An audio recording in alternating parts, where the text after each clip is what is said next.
Lions region 2 ഈ വർഷത്തെ സേവനങ്ങൾക്ക് മരുത റോഡ് പഞ്ചായത്തിൽ തുടക്കമായി.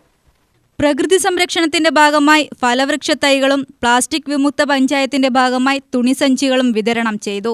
പഞ്ചായത്തിലെ 30 അംഗനവാടികളിലെ കുട്ടികൾക്ക് പോഷകാഹാരം നൽകുന്നതിന്റെ ഭാഗമായി കോഴിമുട്ട വിതരണം ചെയ്തു.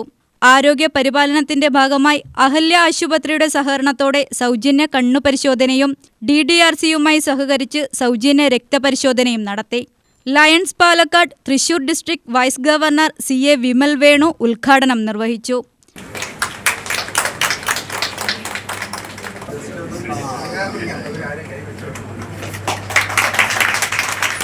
റീജിയൻ ചെയർമാൻ ഈശ്വരൻ നമ്പൂതിരി അധ്യക്ഷത വഹിച്ചു.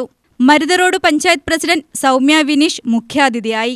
ഡോക്ടേഴ്സ് ദിനാചരണത്തിനോടനുബന്ധിച്ച് Marutha road panchayat primary health സെന്ററിലെ ഡോക്ടർ ചാർട്ടേഡ് അക്കൗണ്ടൻസ് ദിനാചരണത്തിന്റെ ഭാഗമായി chartered accountant CA Vimal Venu എന്നിവരെ ആദരിച്ചു. Panchayat vice president M Sajith, ക്ഷേമകാര്യ standing committee chairman Shaiju Sathyan, ആരോഗ്യ വിദ്യാഭ്യാസ standing committee chairperson Asha, panchayat ഉദ്യോഗസ്ഥർ എന്നിവർ ആശംസകൾ അർപ്പിച്ചു. കുടുംബശ്രീ പ്രവർത്തകരും ലയൺസ് ക്ലബ് ഭാരവാഹികളും പഞ്ചായത്ത് നിവാസികളും ചടങ്ങിൽ പങ്കെടുത്തു. Zone chairman R Babu Suresh സ്വാഗതം പറഞ്ഞു. സോൺ ചെയർമാൻ MVR മേനോൻ നന്ദി രേഖപ്പെടുത്തി. UTV news Palakkad.